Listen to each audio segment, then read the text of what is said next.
What's up guys, welcome back to the channel, Real Dirty Reviews. So today we're talking about the Maxim PDX chambered in 7.62 by 3.9.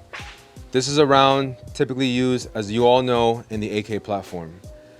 When I first saw the PDX hit the internet, I was very curious. Obviously, it's very short, very compact, and has a very short barrel. This particular model has a 5.5-inch barrel with their blast diffuser. All right, so we have the fully adjustable PDW style pistol brace. All right, so it is an extremely good looking gun.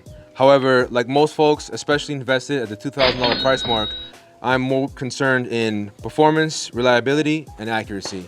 And to be quite honest, I'm a little weary of how this gun is gonna perform, especially at distance. So we're gonna knock out a quick 25-yard zero and go from there. Before we start shooting, I wanna give a shout out to guns.com. They were kind enough to send out the PDX for me to test and review. And once I'm done with this, you can find this in their used section online.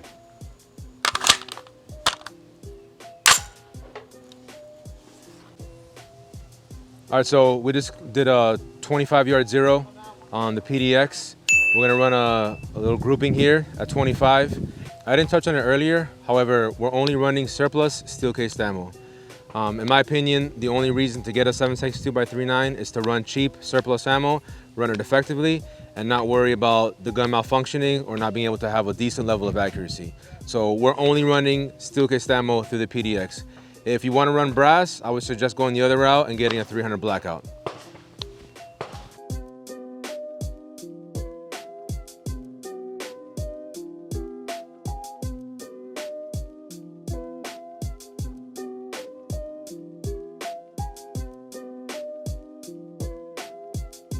All right guys, so we got about a 1-inch group here.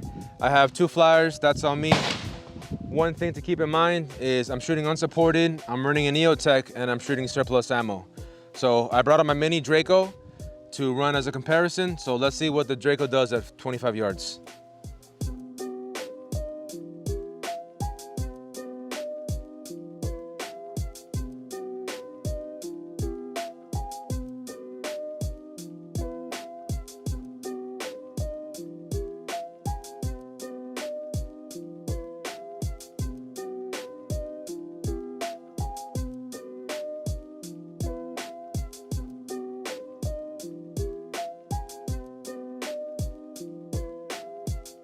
All right, so initial thoughts, plus or minuses so far on the PDX. Clearly the Draco is grouping better. You know, the PDX, solid gun, feels great, bunch of high-end features, but I'm not sold on the accuracy. You know, you look at the Draco, which is basically a piece of sheet metal riveted together, and it's $600, and it's out-grouping a $2,000 AR, right? So I'm not sold so far. The PDX feels solid. It's a little uncomfortable to shoot with that, you know, telescoping, you know, PDW style brace. I'm able to get a full cheek weld on the Draco. However, so far, I'm not convinced. Let's run some performance, let's run some drills, and we'll go from there.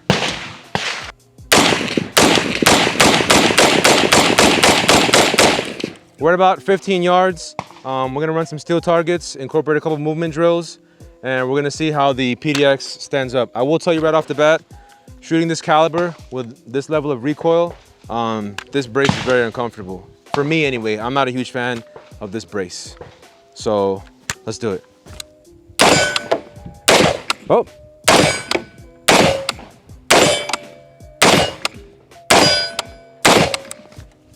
Right.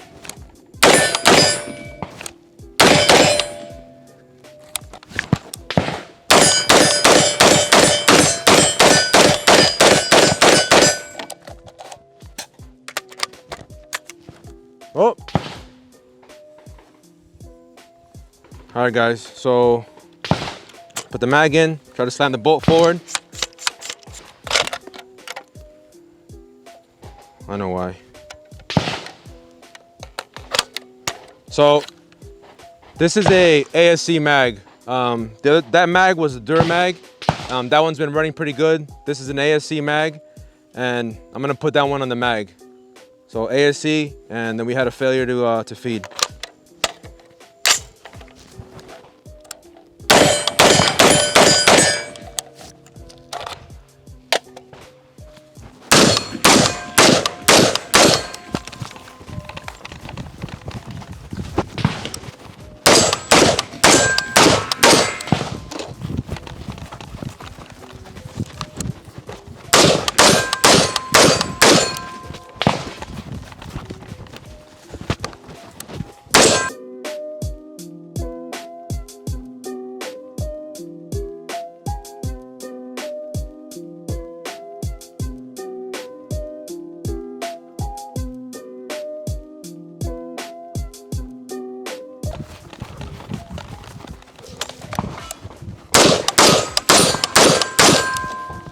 Guys, so we just incorporated a little movement drill, and I want to say we fired about, I don't know, 30 rounds.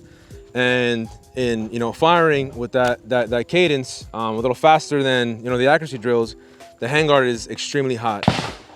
There's no way you could hold this without a glove on. And the reason that is because the barrel is so short and the blast diffuser is tucked under the handguard. So there's really nowhere for this heat to go. And the handguard is extremely hot.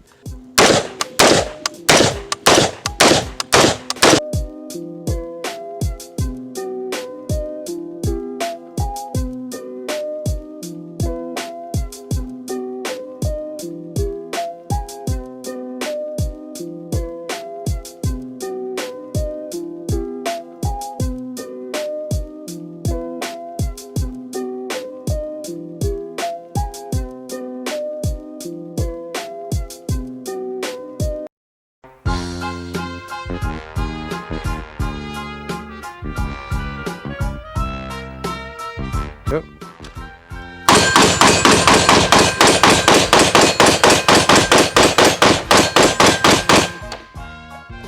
What do you think? I think it's a lot of recoil on a very small package.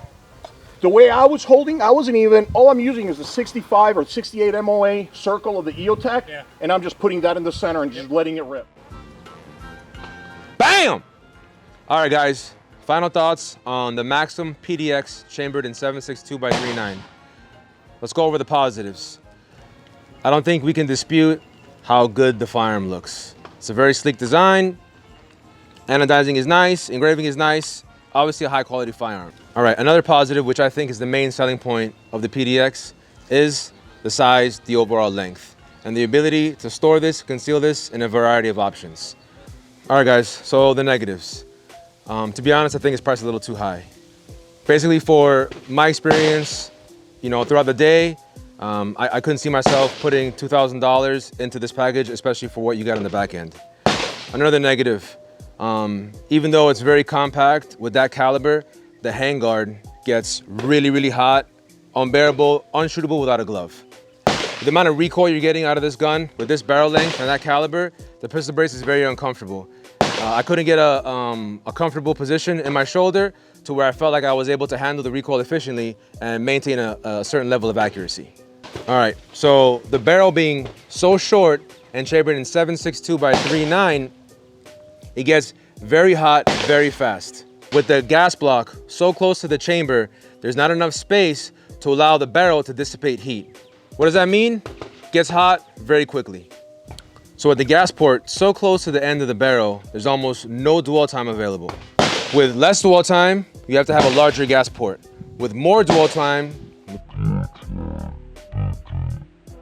with less dwell time, you have a larger gas port. With more dwell time, you can have a moderately sized gas port, i.e. less heat. Even though this firearm is not for me, that doesn't mean that it can't meet someone's needs or expectations. However, at the price point and based on its performance, it's not for me. Thanks for tuning in.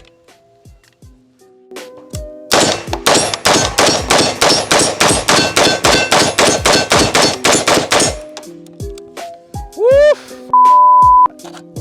Bro, it's hot with a glove. Like, it's super hot with a fucking glove.